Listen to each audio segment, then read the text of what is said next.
ಶಂಕರನಮ್ಮ ಮಾಯಗೆ ಶರಣೆಂದೆ. ಕೋಲು ಮಂಡೆ ಜಂಗುಮ ದೇವರು ಕೋರಣ್ಯಕ್ಕೆ ದಯ ಮಾಡವರ.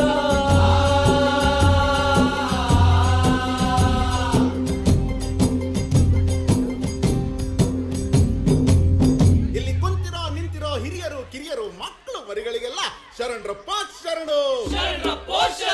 ಭಾರತ ಭಾಗ್ಯ ವಿಧಾತ, ಭಾರತ ಭಾಗ್ಯ ವಿಧಾತನ ಕತಿ ಹೇಳಕ್ ಬಂದಿದೀವಿ ಸ್ವಾಮಿ ನಾವು.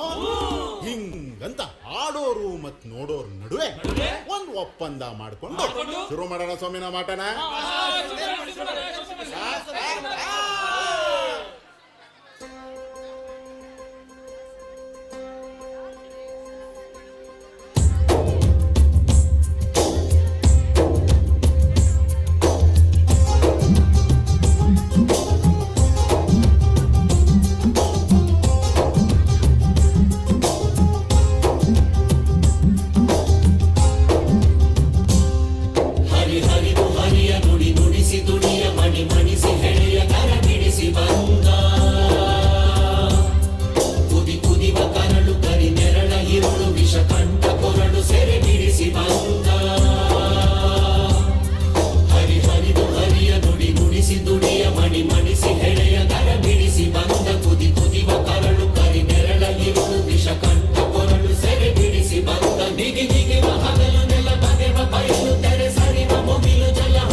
ಕೇಳಿದ್ರೆ ಮೆಟ್ಟ ಕೊಡದಾರು.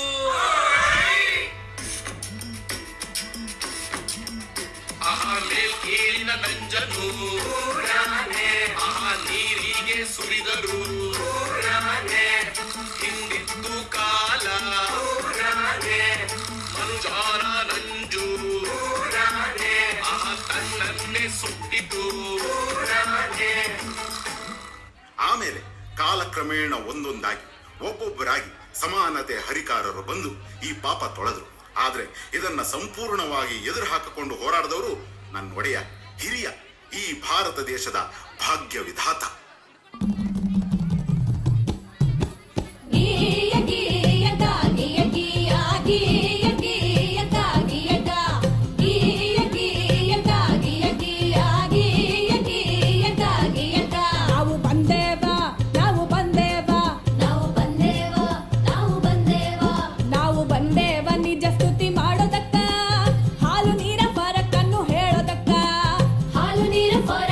ಹೇಳೋದಕ್ಕ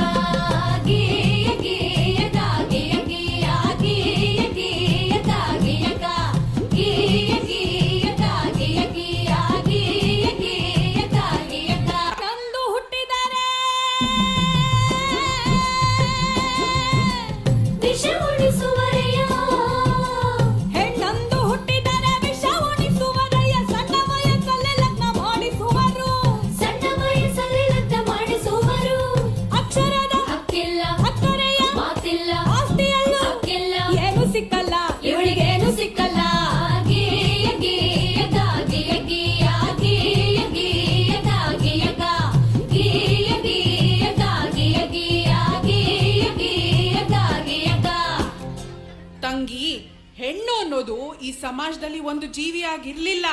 ಅವಳು ಆಸ್ತಿ, ವರ್ಣ, ವಂಶ ರವಾನಿಸೋ ಒಂದು ಯೋಜನೆ ಆಗಿದ್ಲು. ಈ ಜಾತಿ ಆ ಜಾತಿ ಸೇರ್ಬಾರ್ದು, ಆ ವರ್ಣ ಈ ವರ್ಣ ಬೆರಿಬಾರ್ದು, ಈ ಆಸ್ತಿ ಆ ಆಸ್ತಿ ಅವ್ರಿವ್ರ ಕೈ ಸೇರ್ಬಾರ್ದು. ಹಿಂಗೆಲ್ಲ ಆಗ್ಬಾರ್ದು ಅಂದ್ರೆ ಹೆಣ್ಣಿಗೆ ಯೋಚಿಸೋ ಶಕ್ತಿ ಕೊಡಬಾರ್ದು.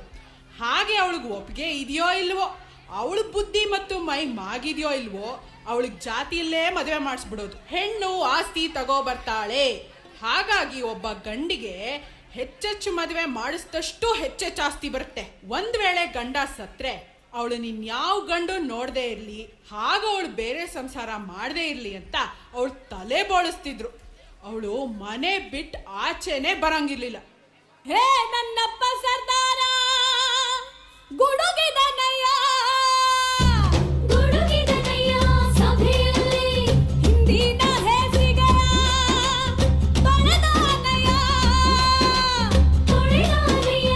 ನಾಡಲ್ಲಿ ಪ್ರತಿಯೊಂದು ಹೆಣ್ಣು ಮಗು ಓದು ಬರಹ ಕಲಿಯಬೇಕು. ಪ್ರತಿ ಸರ್ಕಾರಗಳು ರಕ್ಷಣೆಯ ಕೊಡಬೇಕು. ಪ್ರತಿ ಕ್ಷೇತ್ರದಲ್ಲೂ ಹೆಣ್ಣಿಗೆ ಮೀಸಲು ಭೇದ ಭಾವ ಮಾಡೋರ ಜೈಲಿಗೆ ಹಾಕಬೇಕು.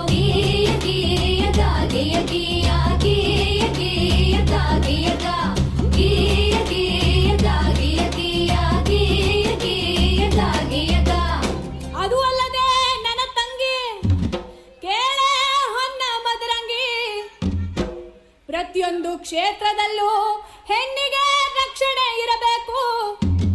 ಹಾಗಂತ ನನ್ನಪ್ಪ ಸರ್ದಾರ ಕೊಡಿಸಿದ ಹಲವು ಸವಲತ್ತು.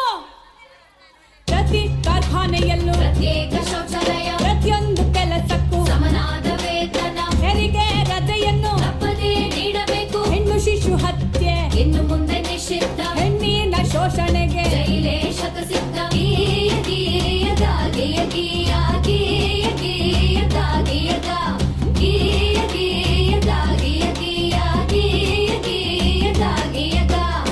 ಹೀಗೆ ಹಲವಾರು ಸವಲತ್ತುಗಳು ಹಾಗೂ ಸ್ವಾತಂತ್ರ್ಯವನ್ನು ನಿಮ್ಮಂತ ಹೆಣ್ಮಕ್ಳು ಅರಿವಿಲ್ಲದೆ ಅನುಭವಿಸುತ್ತಿರುವ ಅನುಕೂಲಗಳನ್ನು ನಮ್ಮಪ್ಪ ಆ ಭಾರತ ಭಾಗ್ಯ ವಿಧಾತಾನೇ ಕೊಡಿಸಿದ್ದು.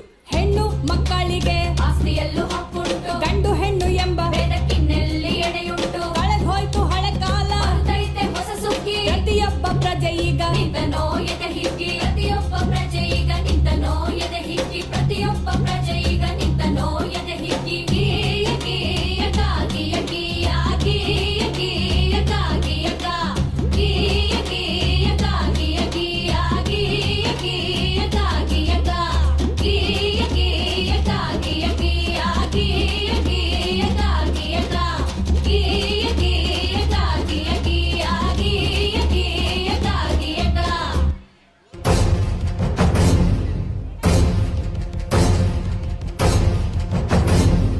ಸಂವಿಧಾನ ಪೀಠಿಕೆ ದೀಕ್ಷಾ ವಿಧಿ ರಾಷ್ಟ್ರಕ್ಕೆ ಭಾರತದ ಪ್ರಜೆಗಳಾದ ನಾವು ಭಾರತದ ಪ್ರಜೆಗಳಾದ ನಾವು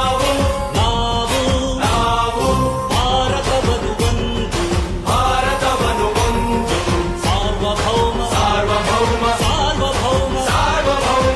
ಸಮಾಜವಾದಿ ಭಾರತವನ್ನು ಒಂದು ಜಾತ್ಯತೀತ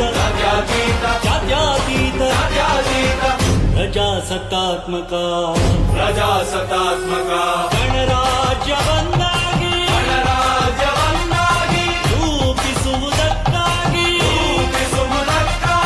ಭಾರತೀಯರೆಲ್ಲರಿಗೂ ಸಾಮಾಜಿಕ ಆರ್ಥಿಕ ಮತ್ತು ರಾಜಕೀಯ ನ್ಯಾಯವನ್ನು ವಿಚಾರ ಅಭಿವ್ಯಕ್ತಿ ನಂಬಿಕೆ ಧರ್ಮ ಮತ್ತು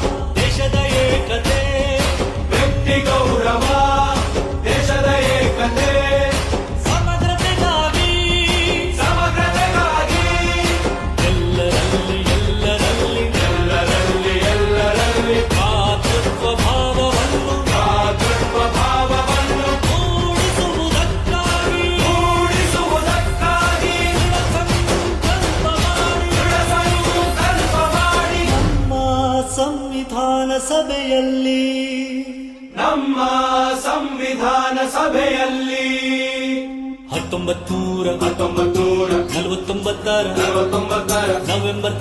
ನವೆಂಬರ್ ತಿಂಗಳ 26 ದಿನ ಈ ಸಂವಿಧಾನವನ್ನು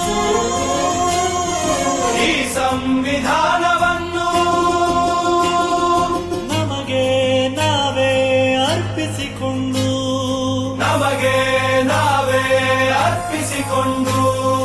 ಅಂಗೀಕರಿಸಿ ಶಾಸನವಾಗಿ ವಿಧಿಸಿಕೊಂಡಿದ್ದೇವೆ.